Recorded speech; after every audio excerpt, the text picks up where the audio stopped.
live in a world ruled by tyranny, where knowledge is suppressed and ignorance is glorified. A world where propaganda and misinformation travel the airways at the speed of lies. But in the midst of the violence and chaos, a great awakening is taking place. And as the media empires continue to collapse, a new network is forming. A network of truth, a network of courage, a network of awareness.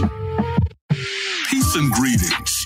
You are now tuned into the Network of Awareness podcast radio station, where we examine current events, politics, health, finance, and topics of cultural relevance in America and throughout the world, while bringing you insightful interviews with guests that will both educate and inspire you. And now, your host of the Network of Awareness podcast radio station, ORRA the Informationalist.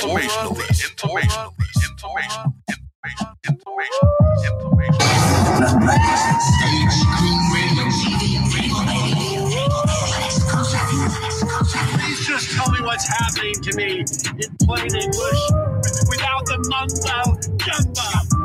My aura is a network full of awareness and gifts like Aura, the informationalist. How you doing? How you doing?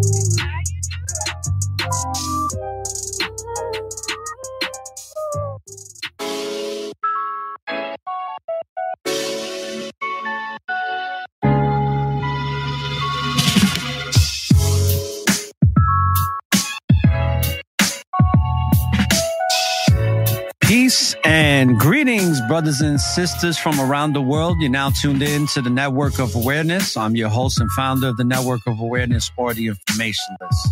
And today's show is an installment of the Truth Seekers Series. And I have a great guest that I'll be bringing on in just a moment. And for those that are viewing this on YouTube, you already can see her. And for those that are listening in, her name is Alyssa Sullinger. And,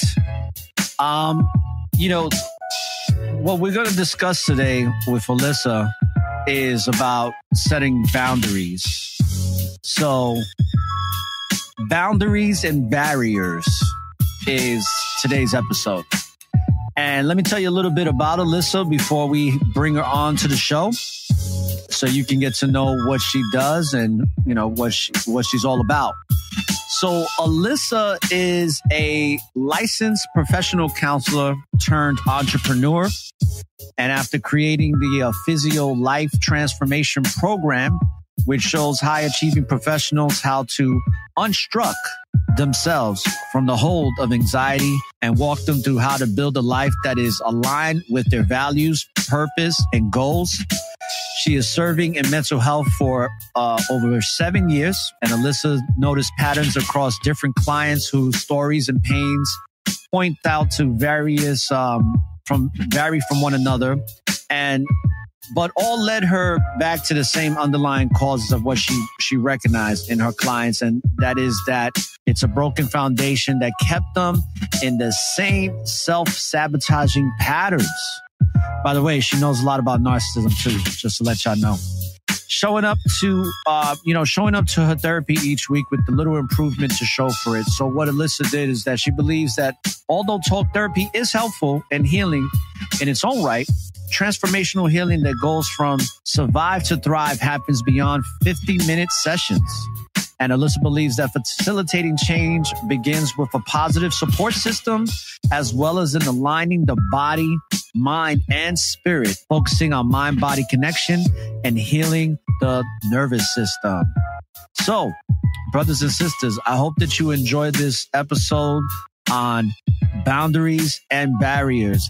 And Alyssa's going to give an in-depth look on how we go about setting boundaries and some of the barriers that we put up due to trauma and many of the other things that we experience, that's like post-traumatic stress and anxiety and many of the other low-level emotions and vibrations that keep us stagnant and doesn't help us in progressing in our lives. So, without further ado, let's bring on Alyssa. Hi. Thank you for having me. I'm super excited about this today. Me too, because you and I had a very extensive conversation about a lot of different things. And I'm very excited to have you come on board, for this episode, which, we're going to have you come back because, you and I got to do a narcissism episode, narcissism series for sure.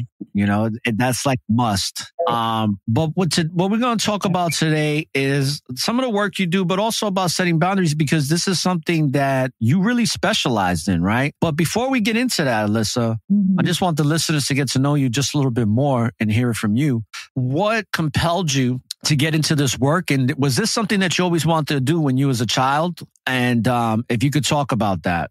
Yeah, definitely. So I have had, an overall interest in the field of psychology as a whole ever since I was like a sophomore in high school. I took my first AP psychology class. And I think a really big reason as to why I had such a strong interest at the time was because it would allow me to understand why people did the things that they did, why they acted the way they did, and why they thought the way they did, and how that impacts other people. So I feel like that goes even further back. So my actual interest in the field itself was 15, but I think that my interest in understanding human behavior and also understanding myself a little better comes back to my childhood. So I grew up with what I refer to as a harvesting attachment disorder. So I'm not sure how familiar your audience is with attachment theory in the realm of mental health, but pretty much attachment theory is about how our original caregiver relationships were formed, what those looked like, what we were taught about the concept of love at a very young age. And then that goes into adulthood with us. And that's how we, on an unconscious level, choose our romantic partners, choose our friendships. We're kind of reenacting some of those roles, right? So I grew up with what I would refer to as an anxious attachment. So there's secure, there's anxious, and there's avoidant. And so I know we're not talking about narcissism today, but a lot of people who have a narcissistic personality are By the way, going to if have you want to talk avoidant about narcissism a little bit, you can. Feel free. The narcissism discussion is always welcomed here. Perfect. Right? It's almost hard not to talk about it sometimes because narcissism can really come into anything, especially when we're talking about our relationships with other people or even our own, narcissistic tendencies. Everybody has something. So attachment, avoidant, secure, anxious. A lot of people with narcissistic tendencies are going to have more of the avoidant. So that's taking a step away, like love is going to hurt me, so I'm going to back away from it. Now, not everyone with an avoidant personality is a narcissist, but everyone who's a narcissist is going to have the avoidant attachment style. But anyway, so I was on the other end of that spectrum. I am more so the anxious attachment type. Which means that there is that fear of abandonment. There's that fear of space, of distance. And someone with a preoccupied, anxious attachment style, they're going to be always trying to fill in that gap, always trying to get that validation and that security.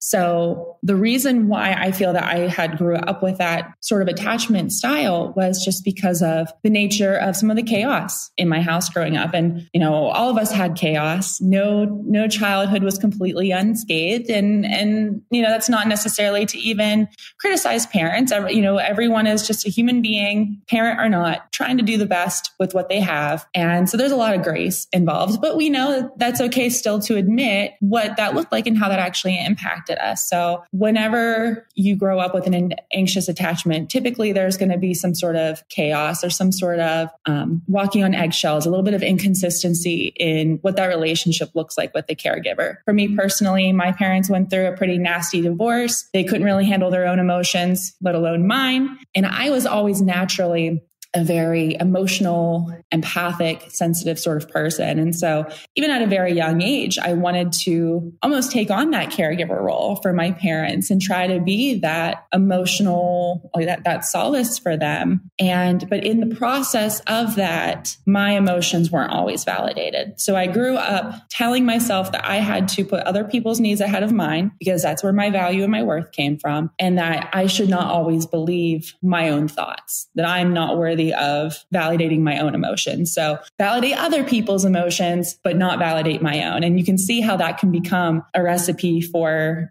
disaster. So that's whenever you are more likely to attract people with that avoidant attachment or the narcissistic tendencies. And that was my most popular, type of man to attract. So it was always me trying to do better, trying to do more, or show them how their behavior was hurtful. But by doing that, it almost just kind of creates like this dance between empaths and narcissists. And I will save all of that for a different episode since we're talking specifically about boundaries right now.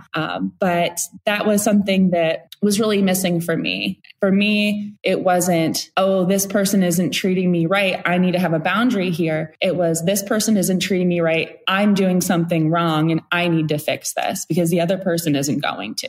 And so it really did take a lot of time to break that. It took a lot of, getting to understand myself and rebuilding that relationship with myself. And I feel like it really took me going through all my schooling, my master's program, and just working with clients and having a little bit of transference, seeing my own issues in some of my clients. And not only am I helping them work through some of those things, but I'm like, ooh, I'm kind of being faced with some of my own stuff here. And so over time, after breakups and just forcing myself to spend time with myself and rebuild that relationship, I was able to have that better level of confidence and able to set those boundaries and have more healthy relationships in my life. And I want to be able to help other people do the same. So my whole program itself is built around helping other people get unstuck from whatever it is that is keeping them from doing more, from filling whatever it is that they could be fulfilling if that they had the time, the emotional capacity, the physical capacity, what have you. I didn't have the emotional capacity because I was so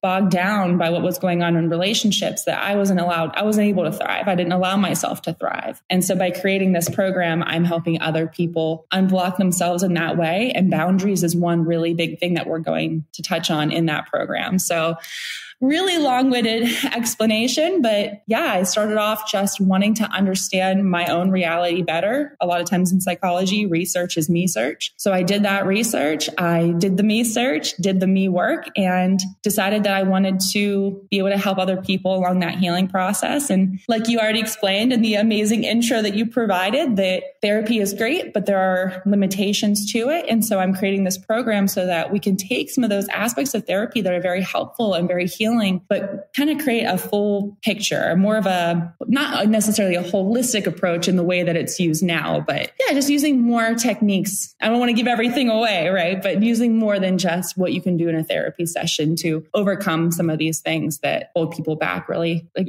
with a really big stronghold. Yeah, I agree. Because it's a process and it's a lifetime of therapy. I think that we all need in counseling, because we all need counsel and we all need to improve in our lives. And it's a gradual process, that self-reflection, where we always have to correct certain errors in our lives and certain things that we're not doing well that we could do better. And then there's certain things that we can get rid of for good, but we're not perfect. So we're going to make mistakes. That's why I think it's really good what you have in your profile and your biography about you can't just fix something in a 50-minute session. You can't fix it in 5 50-minute sessions, because it's an ongoing process.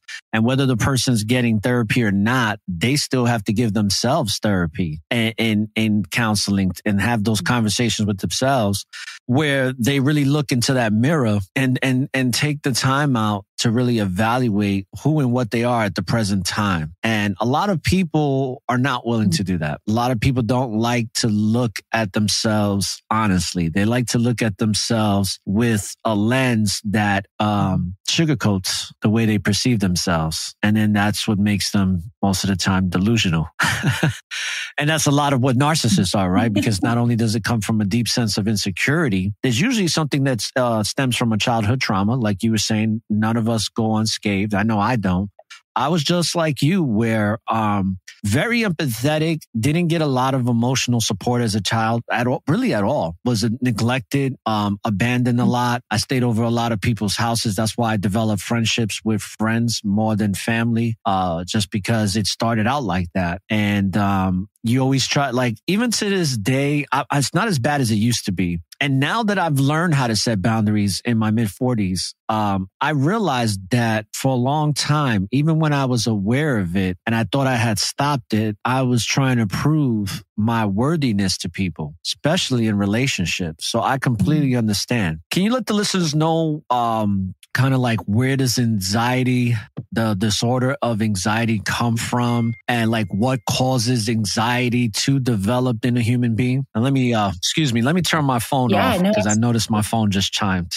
But go ahead, you can continue. I'm just going to step away for a second. No, you're fine. Yeah. So anxiety, one way to really simplify what anxiety is when we're experiencing it is anxiety is lack of connection. It's lack of love in a sense. So if we're looking at love on a spectrum, on one end of the spectrum is love, one end is fear. So I feel like even just putting it in those terms, it makes it very clear that anxiety is coming from a place of fear.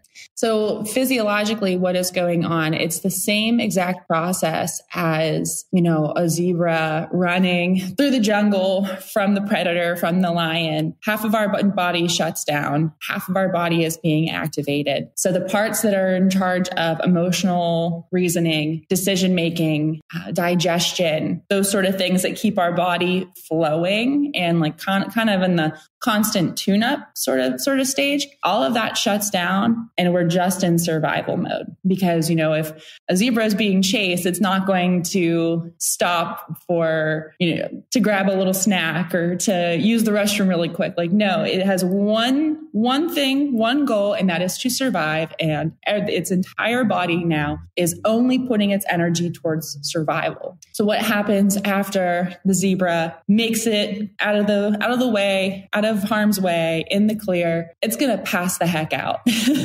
because its entire being was in survival mode. So all of that energy was taken up. Things like indigestion are going to come into place because digestion was shut down that whole time. Irritability is going to spike. And that sort of experience is not exclusive to animals in the wild fighting for their survival. This is the exact same process that we are experiencing, but we're the lions. Instead, our lions are the expectations we put on ourselves. Lions are our finances, our relationships, our jobs. It's whatever that is making us feel like our well-being is in danger. And the reason why at the beginning of this, I said that the simplest way to put it is that it is lack of connection, is we are not feeling connected to ourselves. As you had said, that sometimes we can have this tendency of putting our worth into other external things. Whereas if we have our worth in ourselves, we can be anxious, we can be nervous, but it kind of ends there. We acknowledge it, we accept it, we move through it, and then it's done. Whereas when our worth and our value are in these external things, or how we show up or how other people perceive us, we are not connected to ourselves, let alone anybody else. And so that anxiety heightens and it heightens and it heightens because our well-being is at risk, because our well-being doesn't belong to us. We have it.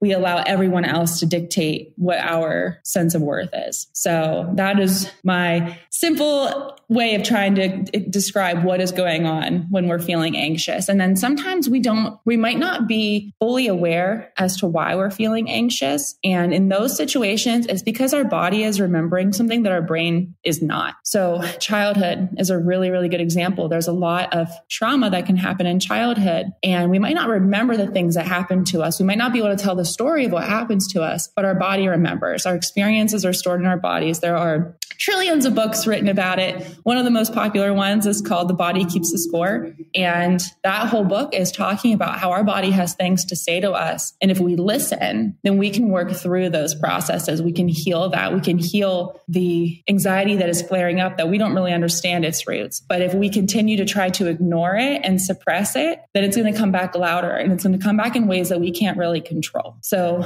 like IBS. anger outbursts, addictions, things like that are our ways of trying to suppress that silent alarm that is going off in our bodies rather than acknowledging it. Now, when you say IBS, you're talking about irritable bowel syndrome? Okay. Yes. You know where I first learned that word? When I was watching Along Came Polly with Ben Stiller. Have you ever seen that movie? Yes. I love that movie. So I like good. a lot of romantic comedies. And I remember he's like, I suffer from IBS. And she's like, what? He's like, irritable bowel syndrome? That was funny, man. So it's funny how you learn certain things from movies too. Right. It sticks with you. You remember what it is now because of Ben Stiller. Yeah. That's amazing. Actually, Ben Stiller is one of my favorite comedic actors, especially when it comes to comedy. You remember he had a show, right? On Fox that it was the Ben Stiller show. It got canceled after one season. No. Yeah, it was when he first came out. He had a comedy show and it was hilarious, but it didn't get a lot of good reviews, so they canceled it. And I think they canceled it after the pilot season of it. Like it didn't even go through a full season, but it was called the Ben Stiller Show. Look into it. He has a skit. He has a skit of clay figures that you got to watch it. It is hilarious. I'm not going to give it away. It's actual clay figures and it's a skit and it has to deal with a cop and criminals and a bank robbery. But not to go off in a different tangent. Now me and all of your listeners are going to be watching the Ben Stiller Show. I'm pretty sure you can pull it up on YouTube.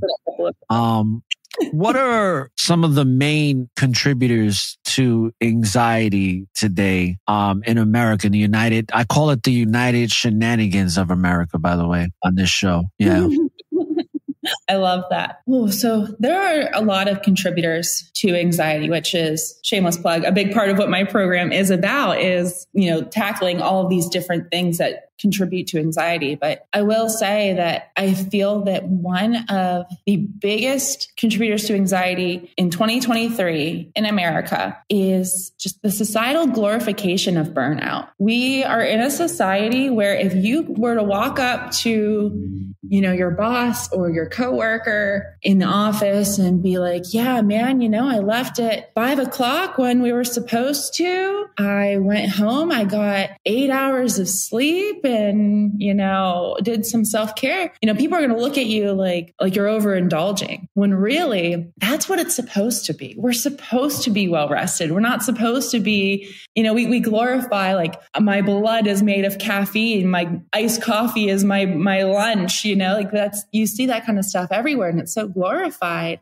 so we're at the point now where we're actually taking care of our bodies. People almost look down on it. And it might not really be what they say about it, but there's this silent reward for being the person who is sacrificing your needs the most, but doing the most and having the most on your plate. There's glorification around working 80 hours a week, not having work-life balance and not having nutritional meals and running on 3 hours of sleep and only drinking coffee and not being hydrated. And we also treat our bodies like two separate things. We have our physical health and our mental health, which is why I mentioned earlier that, our body keeps a score. It's going to be constantly sending these messages and these signals to ourselves that something is wrong. And so it is letting us know that emotional pain is still present by popping up in physical aspects. So migraines, IBS, things like that. And instead of getting to the root cause and understanding the mind-body connection, we're saying we're putting medication, we're getting physical medication for these emotional problems. And so we're not fixing the problems, we're just medicating them. And we're medicating them so that we can get through it. It's about stress management, not reducing stress. It's about managing anxiety, not reducing anxiety. And that is the biggest way that our society is creating a disservice for us as is. And then,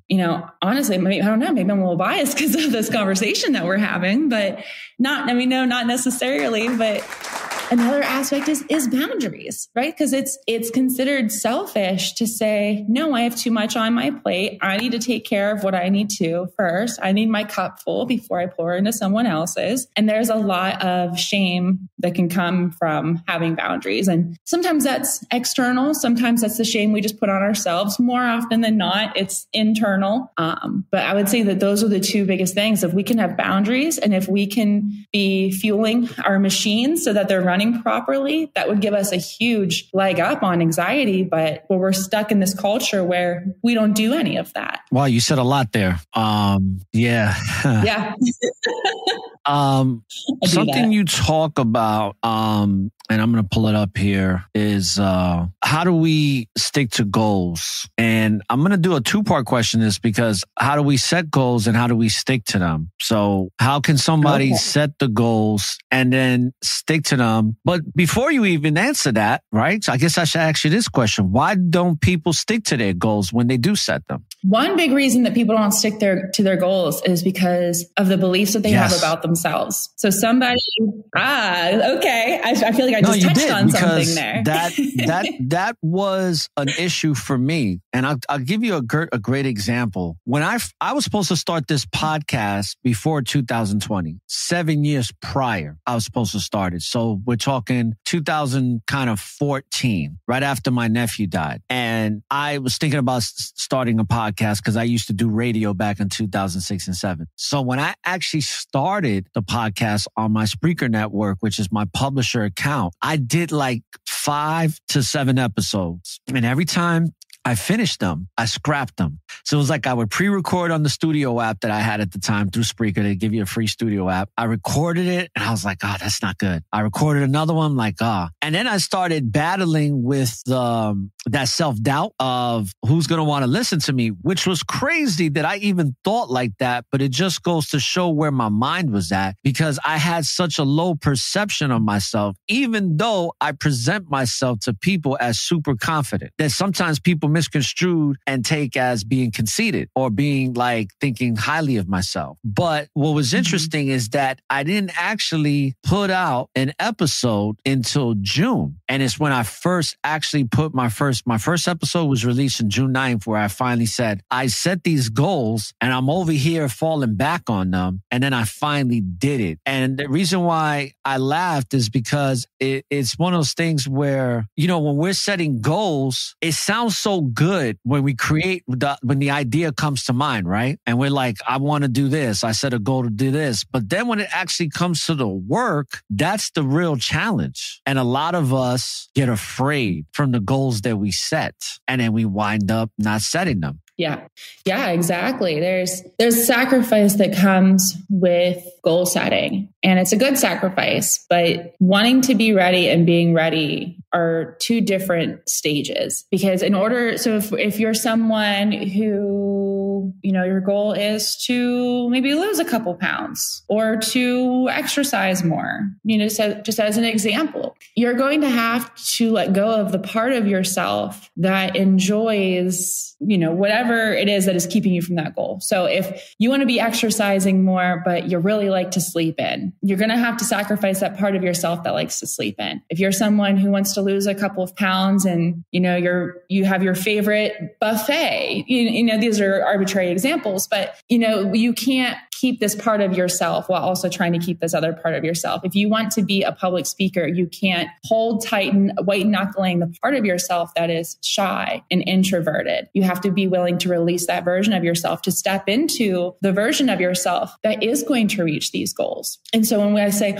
I'm not the type of person to guest speak on a podcast. Well, then you know what? You're never going to be the kind of person to do that because you've already decided, you've already set yourself up for failure. There needs to be the openness to let go of something, to replace it with something better, which leads me into another reason why goals don't last is because people are expecting instant gratification. They want overnight success. They want to go from being someone with no fitness routine, no nutrition routine, and then wake up the next day in a calorie deficit, going to the gym 7 days a week and thinking that, this is me now. This is the new life. And that's why New Year's resolutions fail. We wake up on January 1st or the first Monday after New Year's, and we think that we're suddenly going to be this whole new person. And that's not the case. So we make goals that are too big and we give ourselves too short of a timeline for them. And then we don't meet that. We either get bored, we lose hope in ourselves and say, yeah, see, I couldn't do it in the first place. I knew that. Or if you mess up one time, you don't just fall down and get back up. You just stay down. And there's a lot of grace that needs to come with actual behavior change. Anything that happens overnight is going to go away overnight. But if we're trying to set real, true, sustainable change and sustainable habits, it's something that needs to be built into our routine.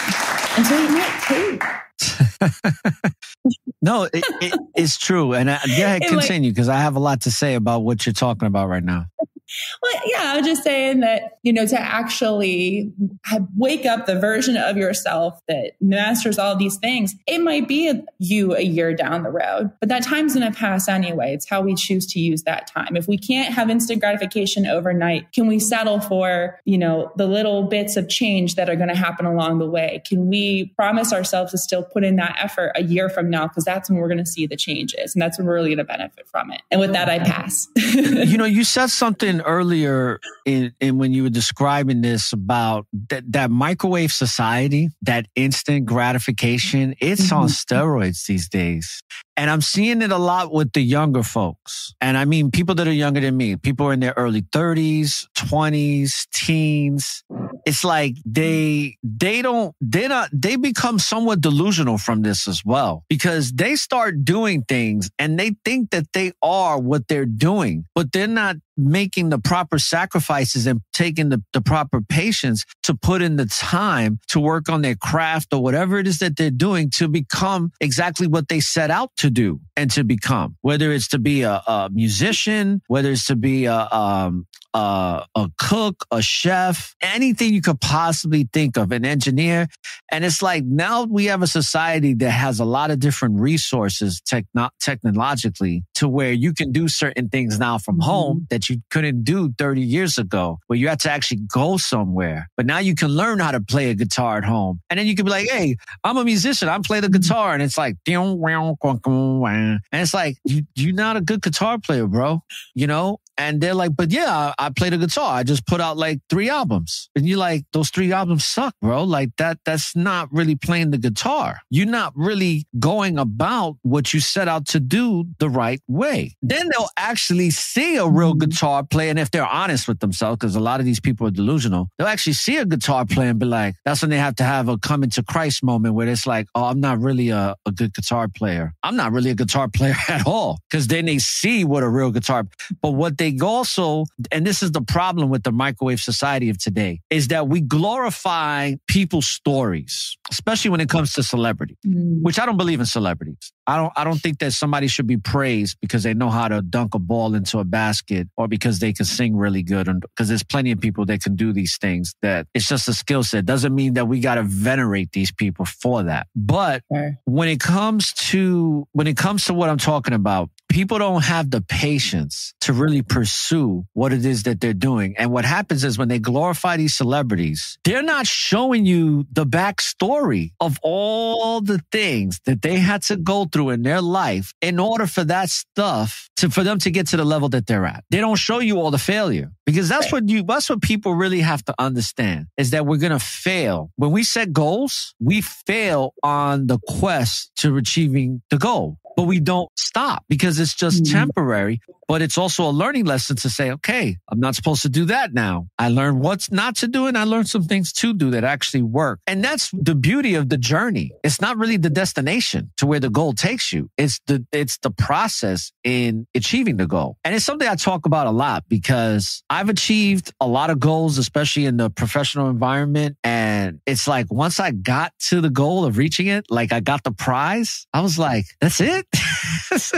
And then I was just like, I had more fun trying to reach the goal than actually attaining the goal, because trying to reach the goal was what really built me up to become a person that could set another goal, opposed to just reaching the goal and saying, okay, now I'm ready. Now I'm good. Now this is because I've met this goal. I'm everything that I need to be, how old I am. And it's not like that. It's actually the other way around. And it took me a while to learn that. But once I did, it's just like, I appreciate the experiences now. I appreciate, this is why I call it network of awareness, because it's all about being aware aware of your experience as a spiritual being having a physical experience instead of the other way around. You talked about, people getting burnt out and how people will look at you if you tell them you get nice rest. And here in the United Shenanigans of America, it's all about the grind. We got to grind it out. And there is truth to that. Yeah. But there has to be balance. Mm-hmm. Because if you grind it out 24/7, you're going to get burnt out. I've even experienced it with my podcast where I was starting to get burnt out because I was grinding so hard. And I had to learn how to maintain, and I'm still learning, to be honest with you. Even with these interviews sometimes, like I've been telling people I'm going to be doing like 2 interviews a week now, because doing interviews, sometimes I'll do 3 interviews in a day. And that really wears on me because I have other stuff I have to do. And then next thing you know, I'm just like exhausted, like if I ran a marathon or something. Right. Let's talk about how can someone set goals that they will stick to? Because that's a question that you have here. So let's talk about that. How can somebody actually set a goal that they can stick to where the anxiety doesn't interfere with them achieving their goals? Yeah. No, that's a really good question. And I like how you even specified so that anxiety doesn't get in the way of achieving the goals. So there are two trains of thought on that. And there is the structure for what it looks like to set a goal, a realistic goal, an actual good goal with good rooting, good foundation to it. So when it comes to actually deciding what that goal is and what it sounds like, a really good format to use is called the SMART goal system. So SMART is an acronym. So SMART goal is one that is specific, it is measurable, it is achievable, it is relevant, and is time bound. So rather than saying something like, oh, I'm going to work out more, that's my goal. Saying something like, I am going to go to the gym 3 times a week before work. That is a SMART goal because you're either going to do it or you're not. You can measure it, you can achieve it, and it's already scheduled in your day and it's very specific. So you're either going to meet that goal or you're not going to meet that goal. The R is relevant and the T is time bound. So putting some sort of timeline to the goal. Okay. I love acronyms, by the way. Yeah. So one thing. Now, did you come up with that yourself or did you get that from somewhere else? Oh, no. I mean, we can pretend that was mine. But yeah, no, that's just trick of the trade in the mental health world. Yeah. Thank you for being honest. Yeah. So that means you're not a narcissist. Go ahead.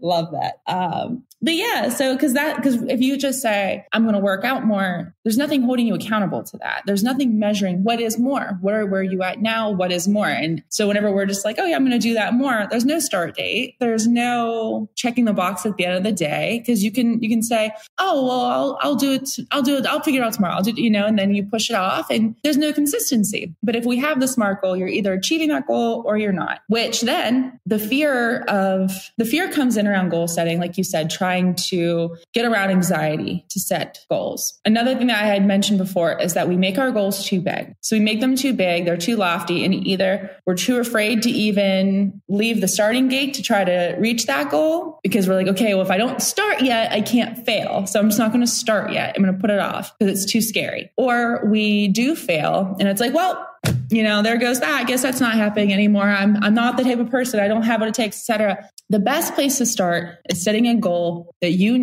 without a shadow of a doubt, you can meet. So if your goal is to, your non-specific goal is to work out more or to exercise more. Sorry. If you know that you can absolutely, without a shadow of a doubt, go for a 5-minute walk every single day, start there. Because then you'll be like, yeah, I did that. And now I can increase that goal. And then, you keep increasing the goal. You keep increasing the goal based on, and then that helps your confidence too, because no one ever feels good by not hitting their goals. That kind of makes us feel crappy. So we're trying to set ourselves up for success, and it may feel really small. And I do actually challenge people to set their first goal to be so small that it feels pointless, because if it's pointless, then it's already more than what you're probably doing, So if you want to work out more, but right now you're not working out at all, it's like, well, doing 5 minutes a day isn't even worth it. Like I might as well just go all all in for an hour a day. Sure, if you're going to go in for an hour, but if you know that that's probably not going to happen and you're not there yet and you're still getting your bearings and you're still trying to build a routine and just trying to build consistency, there's no shame in going 5 minutes a day so that you can have that consistency. You can build that routine. And then, if 5 minutes is too much, bring it down to 3, and that's okay. And give yourself grace in that. That's a really big thing that we miss is we miss the grace. We miss just allowing ourselves to be human and reminding ourselves it's not about having 100% success rate. It's about making the sustainable change, which is, you had mentioned before that with the microwave society, it does need to be more of a process. It does need to be more of appreciating the journey, because if you can't appreciate the journey, you're never going to get to the end goal. You're not going to run a race and get out of the starting line and go right into the finish line. You have to run the whole race. And if you can, and we have the power to decide if we enjoy that race or if it sucks. So we get to choose if we're going to make the most of that journey to actually see it through and set ourselves up for success in that way. Absolutely. Let's give you another round of applause for that one, because how do you gain self-awareness if you're not going through the process of doing something that you want to accomplish instead of going the short route where you just go beep, beep, beep, beep, and it's like it heats up the food, and that food is not good for you. Because I found out that when you microwave food, the radiation that goes into the food and goes into your body, it actually hurts your body opposed to actually cooking a meal. Because if you think about it, when you cook a meal, you got to portion the right ingredients. You got to cut your fruits, your vegetables, whatever it may be. There's a process. And that process of fulfilling the desired goal, whether it be the meal, whether it be a job, whether it be your career, whatever it may be, it's so much more fulfilling. And that fulfillment brings about self-awareness.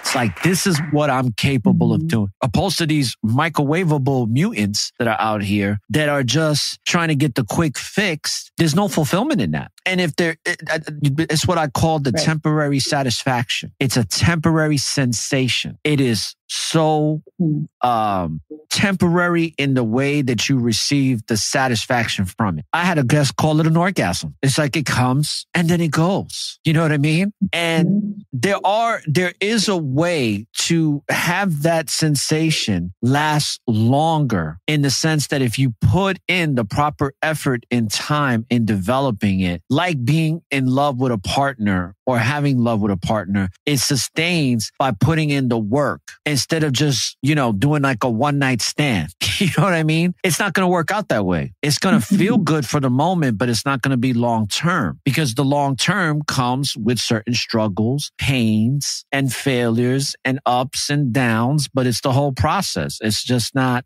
so instant. And I think that's a lot of what we're seeing with a lot of different industries now, where we're seeing this microwave society within industry, like especially with the music industry. Like when it comes to hip hop music, it's horrible, man. I mean, sometimes I'm just like, how do these people think this is music? This mumble rap, I just don't get it. It's like, I'm an island boy. It's insane. And then they look like they're supposed to be in an asylum too. That's the other thing. And you mentioned this. There's not a drug, like the pharmaceutical industry is wicked. People don't even know that pharmacology is actual witchcraft in the days of antiquity. Yeah, it's called I think pharmakia, or it's derived from a Latin Greek word, but it's all witchcraft. And the Rockefellers is what brought this witchcraft into the United States and throughout Western civilization. People can go study it. It's all over the internet. It's not a secret now, and it's sad because a lot of my family is on pharmaceutical drugs and it's only making them worse. I don't take pharmaceuticals. The one thing that I might take from time to time, and I'm weaning off of it to where I'm using more herbs and supplements, is I'm allergic to my dog. I'm allergic to pet dander, believe it or not. So I take Zyrtec from time to time. But it's a quick fix. And the only reason I take it is because it doesn't make me drowsy. Because if it made me drowsy, I would try to find another way. But mullein is a good herb. But this whole thing with the pharmacy that you mentioned, like, how can you treat something that's emotional, psychological with a drug? It doesn't even make sense. But this is the nonsense that goes on in the United Shenanigans of America. And this is why I love what I do, because my show is all about exposing the lies. Having you come on here is exposing lies, so that what you're doing, Alyssa, is you're exposing lies so you can help people understand the truth. And it sounds like, and correct me if I'm wrong, but I think that's what you do with your clients that have this perception of what therapy is. And you're like, no, therapy is something far greater than what you've been told. Let me show you, and you wouldn't be able to do that if it wasn't for your experiences as a child and growing up into adulthood and understanding that you've been lied to. These things that we think to be true are not true. So we have to better understand the lies so we can understand the truth, because most people that live lies think that their lies are true, aka, i.e. narcissism. Yeah. And by the way, we can talk a little bit about narcissism if you want. You know what I mean? It doesn't necessarily mean we got to wait for the second episode, because, a lot of the people that are listening to this broadcast, when they do, they're going to be like, please talk about narcissism, because they love it. They love learning about it. It's such a big deal right now. It's so popular because people are starting to realize, and you mentioned this too, and let's talk about this. You said we're all narcissists. Dr. Romney, the clinical psychologist, says that we all have traits of narcissism just to survive in the United States of America. And I thought that was a profound statement, because I was like, she's right. We all have to go into narcissistic molds from time to time to survive this status quo society that we operate in, or at least try to, for me, because I try to function in it, because I want to separate myself from it every single day, or as much as I possibly can, so I can have peace of mind. But you have to, just to keep yourself safe from the nonsense, we have to have some form of narcissism. Do you want to talk about that? Just so you can touch on it, because we'll get deeper into it on other episodes. Yeah, no, for sure. I mean, as we mentioned before, no child walks away from childhood unscathed, and we do things for survival, for self-preservation. And so we all learn different ways of navigating the world in the way that protects our sense of self and our sense of well-being. And a lot of times those are traits that started out in childhood and grew up being maladaptive forms of handling adversity or handling offense or any sort of other situation, because at one point it did help us survive, but we're no longer in that same situation that we were in. And yet we're still reenacting our past. We're still reenacting our wounds. And a lot of times people that grow up to actually be full-fledged narcissists were raised by narcissists. So it's let's give her a round of applause. Oh, my mother is a narc on so many levels. But go ahead, continue. Oh, wow. Are you saying that you're a narc on so many levels too, then? I was. Not anymore. I'm very much empathic. And I'm going to tell you something about that, because, you're laughing, but I would ask you the same question, right? Because you talked about childhood. I was. When I was in my 20s, I was full-blown narcissism, because I really only cared about money. I valued money over people. But being raised by narcissists, yes, I developed narcissistic traits. My sister is a full-blown narcissist because of her childhood and her perceptions of her childhood. Because she's one of those people that's like, you hit me when I was 5. And it's like, you 50 something years old. Let it go, man. Like, please, but that's what they'll do. They will milk their trauma purposefully to gain, sympathy or whatever you want to call it. But this is what I'll say to you, is that at one point I was a narcissist, but I wasn't like some of these narcissists that are evil. I was somewhat manipulative. Right. I was just a manipulative person.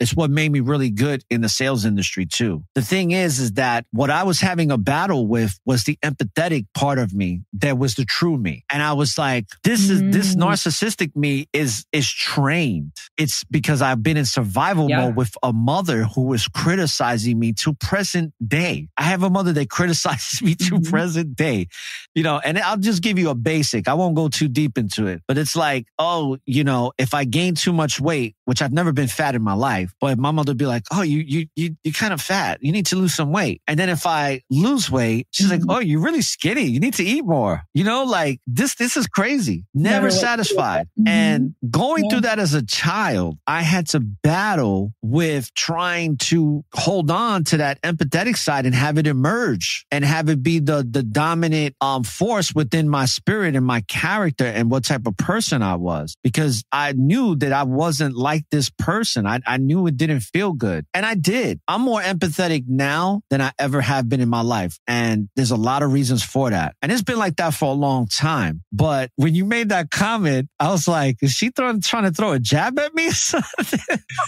And that, that could be narcissistic too. But I'm just joking with you, but I understand where you're coming from, because a lot of us that are narcissistic, we have some of the worst narcissistic parents. And I know that my ex, I could tell by what she described about her parents that they were narcissistic as well, along with the aunts and the uncles and other people in the family. And, for me, if you don't get in touch with your spiritual self and pray and meditate, a lot of times you won't be connected to the empathetic person that you possibly could be. And that's what I found out about myself. I was like, wait a second, I am a pure empath. I can read energy off of just frequencies of people and in tones and stuff like that. And that's one of the reasons why I'm really good at audio engineering, is because I can pick up on certain frequencies. And I had to learn this in my late 30s going into my 40s, to where now at 45, I just learned how to set boundaries at 44 years old, because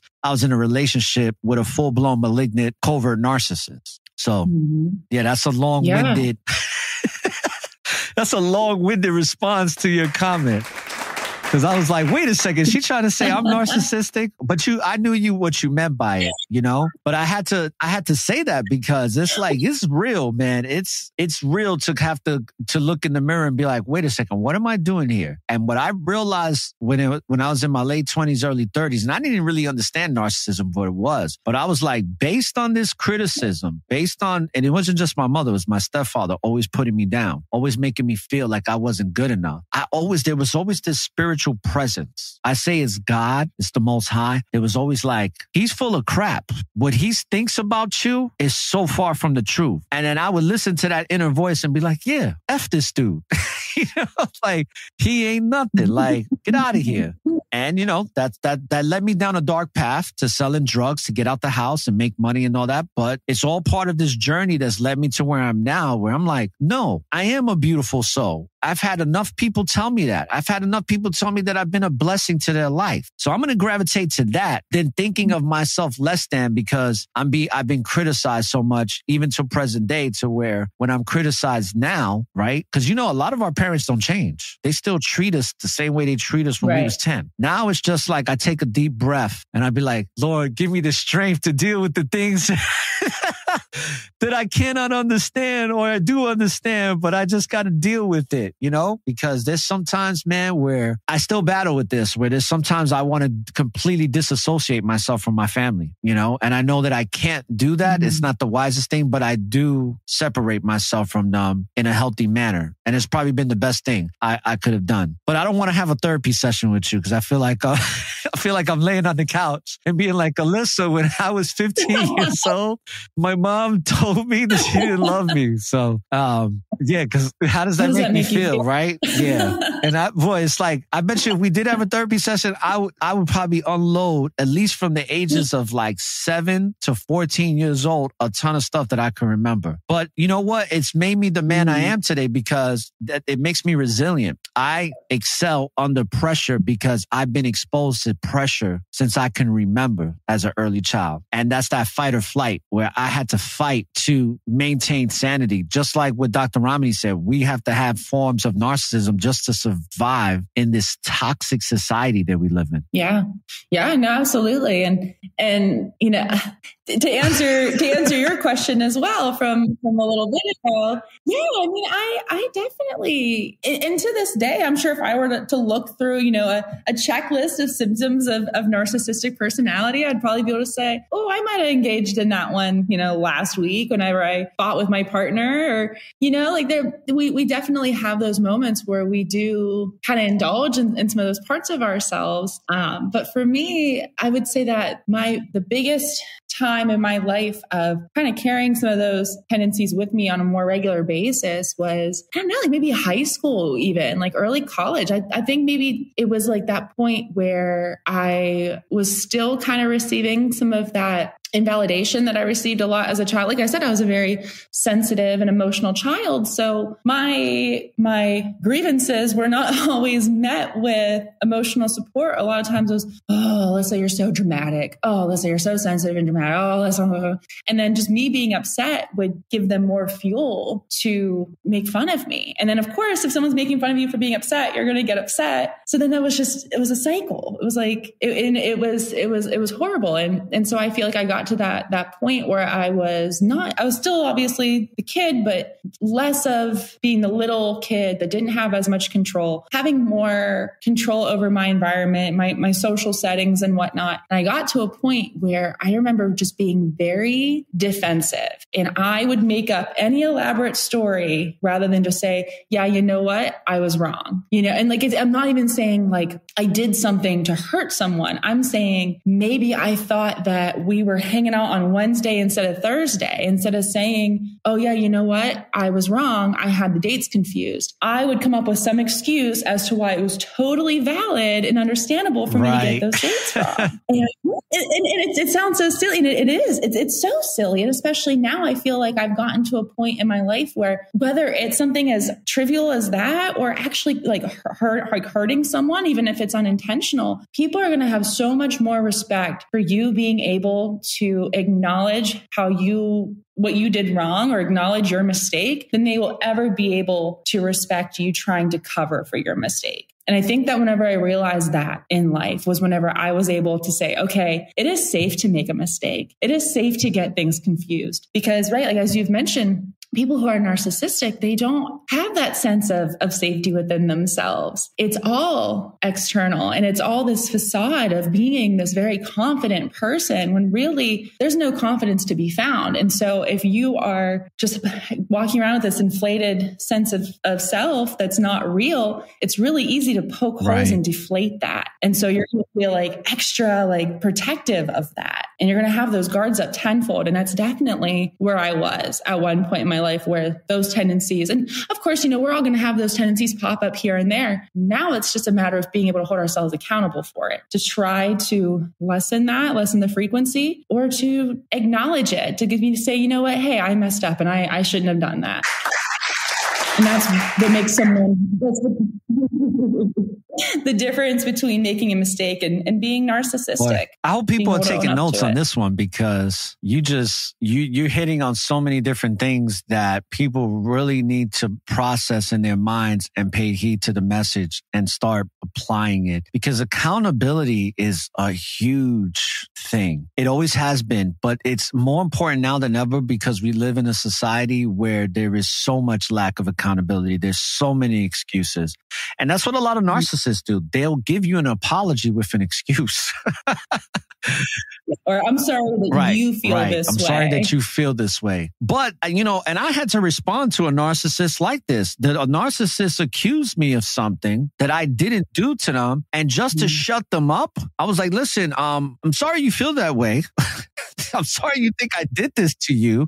So I had to hit him with narcissism. Right. I had to hit him with the I had to clap back with a little bit of narcissism. And I wasn't even trying to. Oh, yeah. Yeah, I wasn't even trying to deliberately do it. I just wanted her to shut up. I just wanted her to close her mouth. And I was like, how can I get this person to shut the F up? Okay, what do you want me to say? Oh, I want you to apologize to me. I was like, hey, I'm sorry for whatever you think or thought I did to you. Even though I didn't do it to you, whatever you think I did, I apologize for that, okay? Is that good? And they was like, no, it's not good enough. And it's like, so what are we doing here? You're just evil. You just want to try to hurt me. You just want to try to destroy me.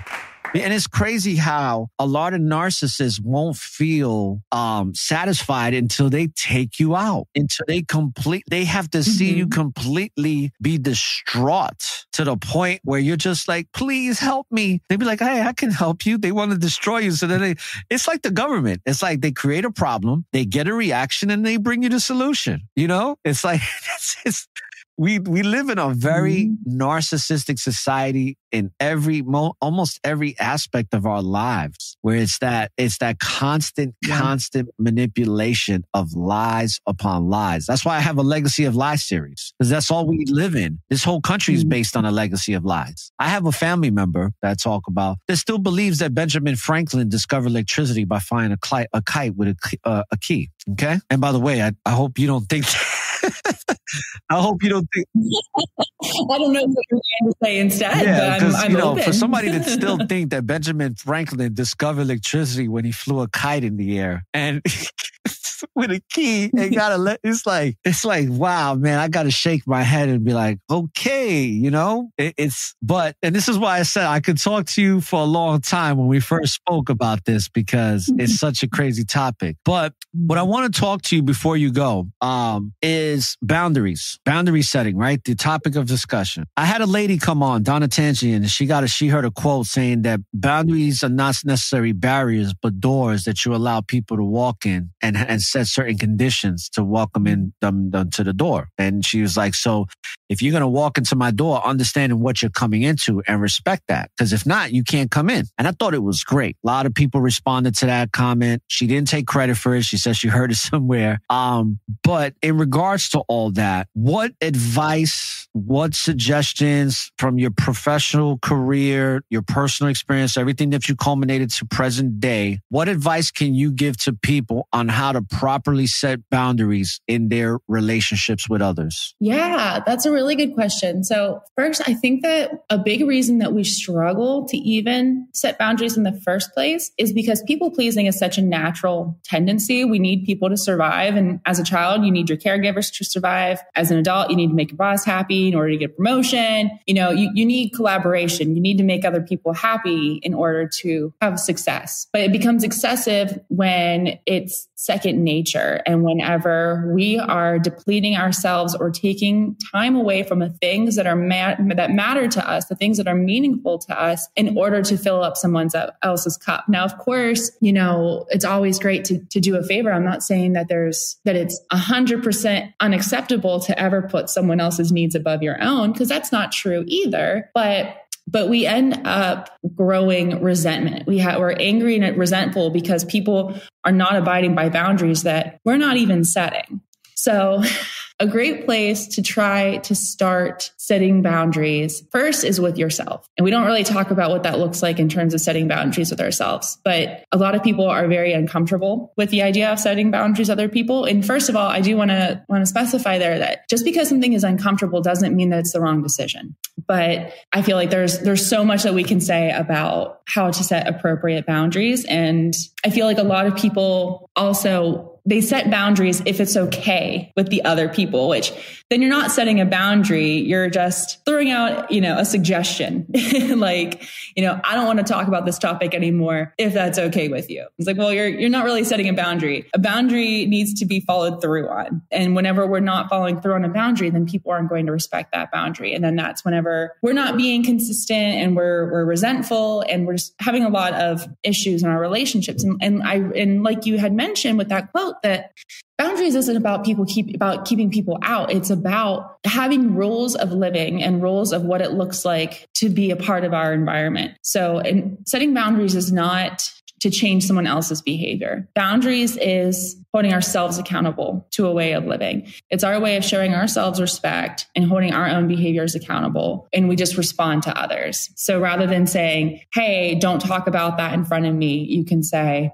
if you are going to talk about that topic, I'm going to remove myself from the room or the table or the setting until you're done. So it's not an ultimatum. A lot of times people try to go about boundary setting if they are comfortable enough to boundary set without letting guilt get in the way. It's more about telling someone else what they should be doing. Whereas boundaries is allowing people to act the way that they want to act, but just letting them know what the natural consequence is going to look like from that. So right, we're not cutting people out. We're protecting ourselves in our relationships. So whenever I said that a good place to start is with ourselves, is getting clear with what we want our boundaries to be, what we want our way of living and our way of interacting with our environment to look like. So getting clear with yourself, what you will accept, what you will not, before even talking to another person about it. Because sometimes, especially if you're dealing with someone like a narcissist, they're going to manipulate. That's whenever a boundary becomes a suggestion, because you're talking about how you're feeling and they're bartering. So there's a difference between compromise and not having that boundary, not getting anything there, right? So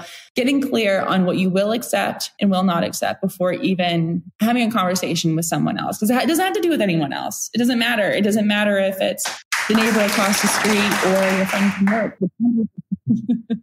But whenever we try to personalize our boundaries, that's when they get a little bit more gray, especially if we're dealing with people that are boundary pushers. So a really good place to start is just asking yourself where boundaries are missing in your life. And is that how you're spending your time? Is that how much time you're spending on your screen rather than actually having a good bedtime routine? You know, where in your life can you use boundaries for yourself and hold those boundaries for yourself? And then when you get more comfortable with setting boundaries and abiding by those boundaries, then it gets a little bit easier to set boundaries with other people and abide by those boundaries. So I'll take a break because I know I'm saying a lot already. No, that's it. That's great. So let's wrap things up. Any final comments, and you can take as long as you want for this particular show on boundaries and barriers. Yeah. So the last thing that I would add in terms of setting boundaries is one place where we really do struggle with setting boundaries is not one place, I guess, but one barrier, I mean, is guilt. So like I said, we can acknowledge the discomfort and we can feel the empathy for someone else. So example, maybe you typically travel home for the holidays, but this year you're not going to be able to swing it. You know, you can show empathy and understanding to your parent that they're disappointed that you're not going to be able to make it. And you can offer to make it right in some way that works for you, but don't allow guilt to bring you to make you go back on that boundary.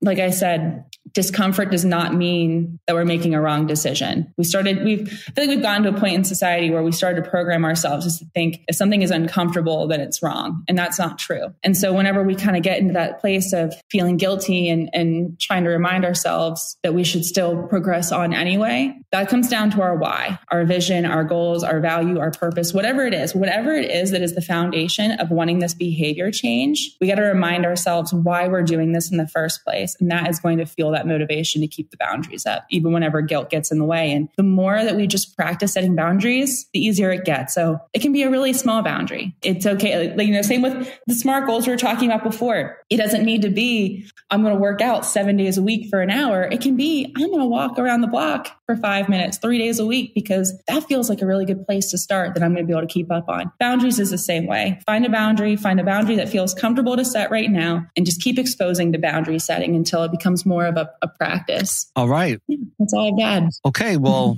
I want to thank you for coming on to the show, and looking forward to having you come back so we can do a full-blown narcissism show. And thank you for coming on.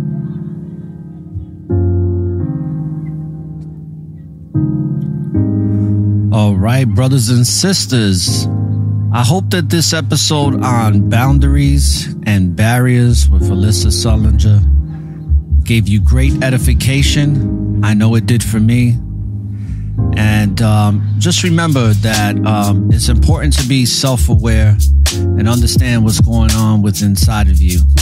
And don't let anxiety be that slow death for you. Understand setting boundaries is a positive thing. Do it accordingly with everybody that's within your life and in your circles. And also to have the proper barriers when necessary so that people can't intrude on your blessed life, and keep it that way. So with that being said, I want to thank you, brothers and sisters, for tuning in to the Network of Awareness. I'm Orrah the Informationalist, saying when you live in the present, there is always an opportunity for a new beginning. And don't look for the light at the end of the tunnel, because the light is and always will be within you. So light up the tunnel and find your way through the darkness. Peace, love, and light. And Barakatah. and shalom, brothers and sisters. Until we meet again,